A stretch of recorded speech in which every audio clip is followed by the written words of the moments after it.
नमस्कार। जैन पाठशाला के सभी दर्शक मित्रों को प्रणाम। रोज हम नए नए सूत्र का स्वाध्याय कर रहे हैं। जैन धर्म में पवित्र मंत्र नमस्कार महामंत्र है, तो पवित्र स्तोत्र श्री वसगरम महास्तोत्र है। वसगरम स्तोत्र का प्रभाव अकल्पनीय है।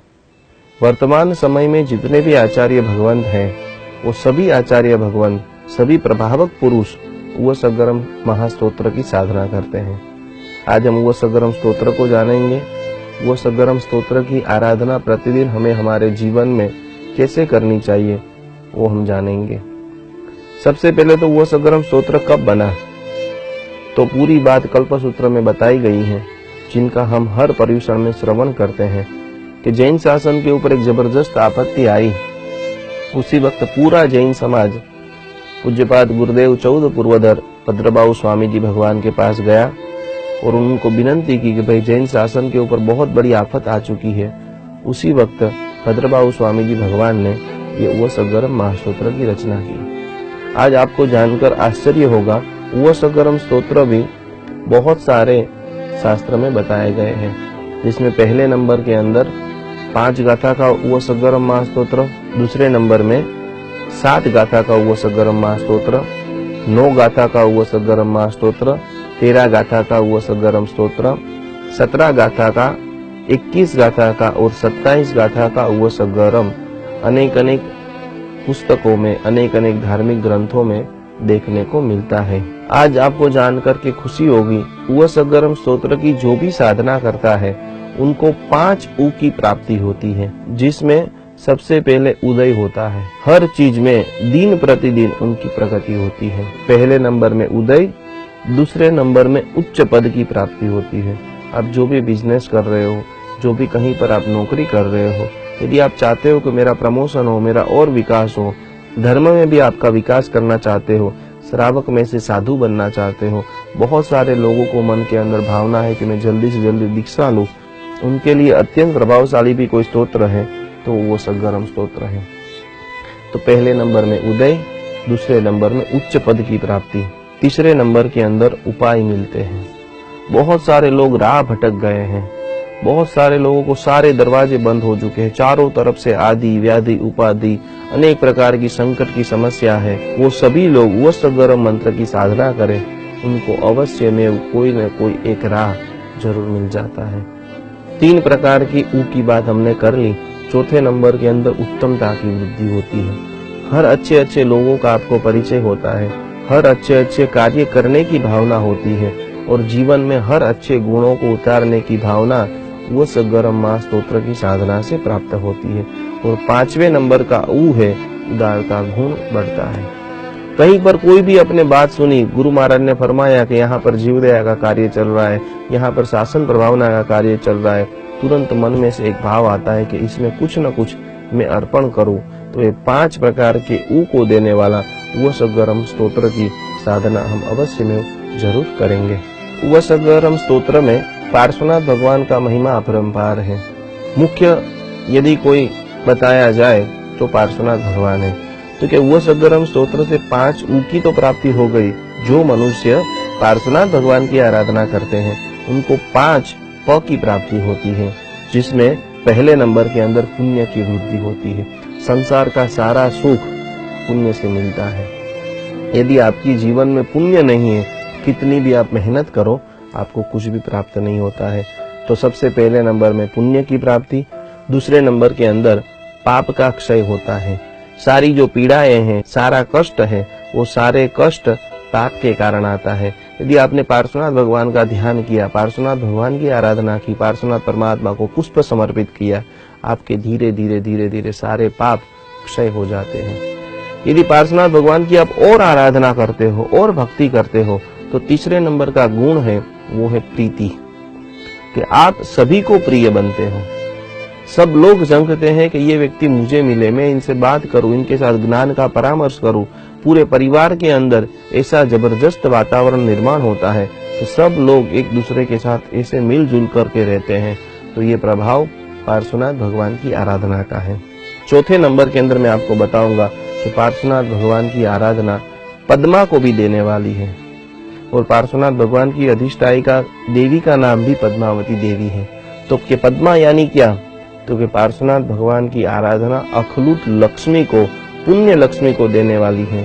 तो जीवन में उत्तरोत्तर जब भी आपको मौका मिले, वो शंखेश्वरा पार्श्वनाथ भगवान, उजिरावला पार्श्वनाथ भगवान, चिंतामणि पार्श्वनाथ भगवान, ऐसे पार्श्वनाथ भगवान की ऐसी आराधना करो, ऐसी पुण्य लक्ष्मियां प्राप्त करो कि जीवन के अंदर उत्तरोत्तर आपका अभ्युदय हो, जैन शासन के बड़े बड़े कार्य हो, अन्य जीवों को आप सहायभूत बनो, अनुकंपा के कार्य हो। तो ये सारी चीज वो सगरम माह स्तोत्र और पार्श्वनाथ भगवान की आराधना से प्राप्त होती है। 5वें नंबर की हम बात करेंगे कि जिन्होंने भी पार्श्वनाथ भगवान की आराधना की है, वो सभी लोगों को प्रभुता की प्राप्ति होती है। प्रभुता यानी क्या? कि हर कार्य में सफलता। अब जो भी कार्य हाथ में लेते हो, पार्श्वनाथ भगवान का नाम लेते हो, पार्श्वनाथ भगवान का मंगलाचरण करते हो, वो कार्य में अवश्य में सफल होते हो। इसीलिए वो सगरम माह स्तोत्र के अंदर भद्रबाहु स्वामी जी भगवान ने मुख्य स्थान के अंदर वो सगहरम पासम पासम वंदामी कम गणमुकम पार्श्वनाथ परमात्मा को विराजमान किया है। वो सगरम की टीका के अंदर बताया है कि जो भी मनुष्य प्रतिदिन 108 बार वो सगरम का जाप करता है, उसके जीवन में सारे उपसर्गों का नाश हो जाता है। आज मैं सभी परिवारजनों को एक जबरदस्त प्रयोग बताने जा रहा हूँ कि हर घर में छोटा मोटा क्लेश का वातावरण तो होता ही है। तो वो सगरम स्तोत्र में बताया है कि मंगल कल्याण आवासम, जिस घर के अंदर आवास यानी घर, जिस घर में वो सगरम स्तोत्र का पाठ होता है, वहां पर सदा काल के लिए मंगल ही मंगल और कल्याण ही कल्याण होता है। तो अवश्य में प्रतिदिन 7 वो सगरम घर की कोई भी महिला पानी रखने का जो स्थान है वहां पर गिनती है, तो वहां पर उस घर में सदा काल के लिए प्रसन्नता का वातावरण बना रहता है। अब वो सगरम तो काफी लोग रोज गिनते हैं। उनकी जो मुख्य 5 गाथा है उनका हम स्वाध्याय करेंगे। पहली गाथा गिनने से क्या लाभ मिलता है? तो जगत का वशीकरण, प्रेम भाव, स्नेह भाव, कल्याण और पूरे परिवार के अंदर प्रीति को बढ़ाने वाली ये प्रथम गाथा है। ज्यादा से ज्यादा इस गाथा की आराधना करनी चाहिए। अब हम बात करेंगे दूसरी गाथा की। दूसरी गाथा की आराधना करने से ग्रह पीड़ा जितनी भी है, नक्षत्र पीड़ा जितनी भी है, असाध्य कोटि के जो रोग है, जिनको भी मरकी का रोग है, पूरे गांव में यदि बहुत बड़ा रोग फट चुका है, पूरे गांव रोग से युक्त हो चुका है, तो उनके लिए अत्यंत प्रभावशाली यदि कोई गाथा है तो वो दूसरे नंबर की गाथा है। तीसरे नंबर की गाथा की आराधना जीवन में अवश्य में करनी चाहिए, जो सौभाग्य को प्रदान करते हैं, पद को प्रदान करती है, जीवन में उत्तरोत्तर विकास करती है और जितना भी दुर्भाग्य है, जितने भी रोकने वाले कर्म है, जितने भी रोकने वाली नेगेटिव एनर्जी है, उन सभी को दूर करने के लिए तीसरी गाथा का जबरदस्त प्रभाव है। और उवा सगरम में तो वहां तक बता दिया कि यदि आपको कोई मंत्र बोलना नहीं आता है, सभी लोग ध्यान से बराबर सुने कि मंत्र तभी फल देते कि जब तक आपका उच्चारण शुद्ध नहीं होगा, तब तक आपको कोई भी मंत्र फल देने वाला नहीं है। लेकिन भद्रबाहु स्वामी जी ने उवा सगरम स्तोत्र में वहां तक बता दिया कि कोई भी भक्तों को डरने की जरूरत नहीं है। आपको कोई भी मंत्र नहीं भी आता है, खाली आप प्रभु को प्रणाम कीजिए। चित्त उदुरे मंतो तुज्यपणा मोवी बहुफलो होई। सच्चे मन से, सच्चे हृदय से आप खाली भगवान को प्रणाम भी करते हो तो अनेक मंत्र पाठ का फल आपको ऑटोमेटिक मिल जाता है। अब हम चौथी गाथा का स्वाध्याय करेंगे। वो सगरम माह स्तोत्र के अंदर चौथी गाथा में बताया है कि यदि जो भी मनुष्य चतुर्थ गाथा की आराधना करता है, उनको अवश्य में निर्मल सम्यक्त्व की प्राप्ति होती है।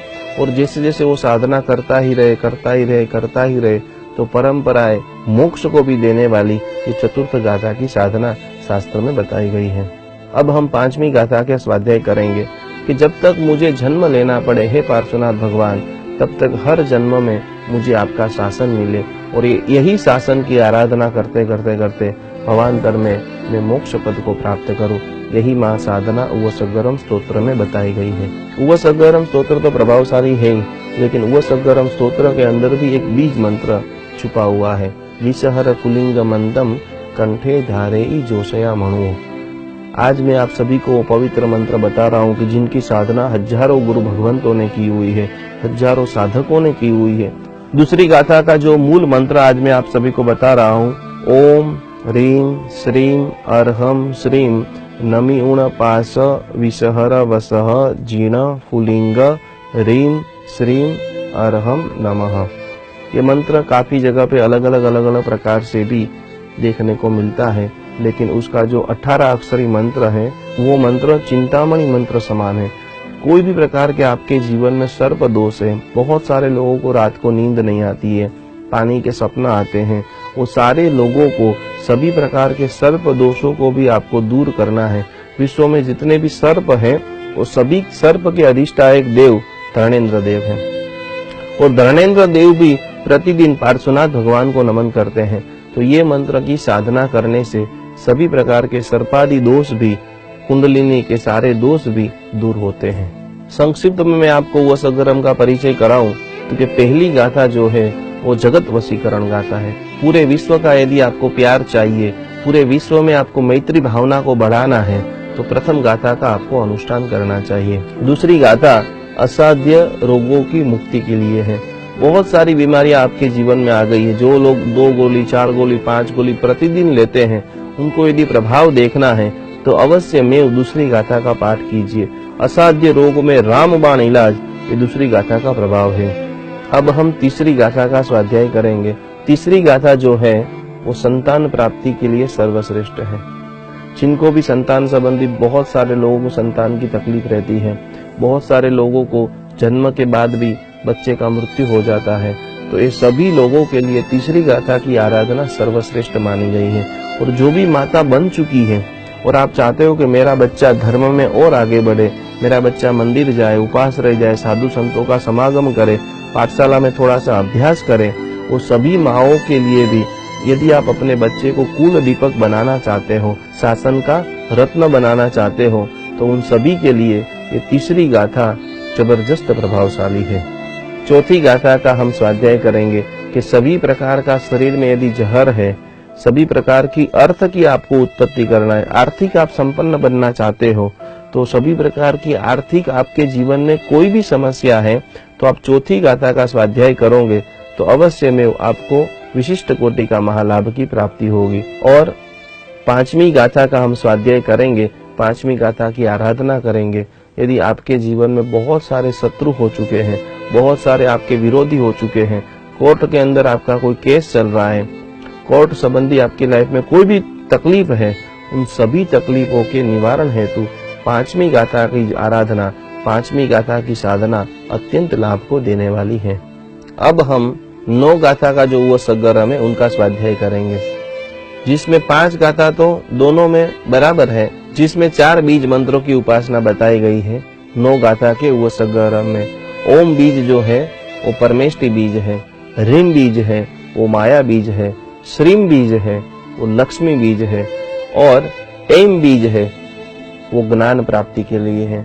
जितने भी छोटे छोटे बच्चे हैं, जो भी व्यक्ति स्कूल में पढ़ रहे हैं, उन सभी के लिए ज्ञान प्राप्ति के लिए सर्वश्रेष्ठ यदि कोई साधना है तो वो सगरम महासाधना है। और 9 गाथा का वो सगरम की जो मूल विधि यदि कोई भी मनुष्य करना चाहे, दीपावली के पवित्रतम दिवसों में आपके जो भी गुरु भगवान थे उनके पास जाकर के पूर्ण विधि युक्त आप वो सगरम की महासाधना करते हो, अवश्य आपके जीवन में सुख शांति समृद्धि, भवांतर में सदगति और परंपराएं मोक्ष की प्राप्ति को देने वाला ये वो सगरम महास्तोत्र है। ये मंत्र जाप तो मैंने आपको बता दिए, लेकिन वो सगरम यदि यंत्र आपके पास है, उनके ऊपर आप अभिषेक करते हो और वो अभिषेक का जो जल है वो पूरे घर में आप छिटकते हो, पूरे दुकान में छिटकते हो, तो उनका भी प्रभाव जबरदस्त अत्यंत लाभदायी शास्त्रों में बताया गया है। हमने 9 गाथा का वो सगरम का स्वाध्याय कर लिया, लेकिन अब हम 27 गाथा का जो वो सगरम है उनके बारे में थोड़ा बहुत जानेंगे कि जो 27 गाथा का वो सगरम है, जिसमें 22 गाथा से लेकर के 27 गाथा तक कलिकुंड पार्श्वनाथ भगवान जो अत्यंत चमत्कारी के अत्यंत प्रभावशाली है, वो धोलका नगर के अंदर साक्षात भगवान पार्श्वनाथ परमात्मा ने साधना की है। तो ऐसे कलिकुंड पार्श्वनाथ परमात्मा का अचिंत्य महिमा, अचिंत्य प्रभाव 27 गाथा के वो सगरम स्तोत्र में बताया गया है। तो यही उपसर्ग हरण वो सगरम महास्तोत्र की ज्यादा से ज्यादा आप साधना करें, ज्यादा से ज्यादा आप ध्यान करें, और ये ध्यान करते करते करते करते परंपराएं मोक्ष पद को प्राप्त करें, यही मंगल कामना।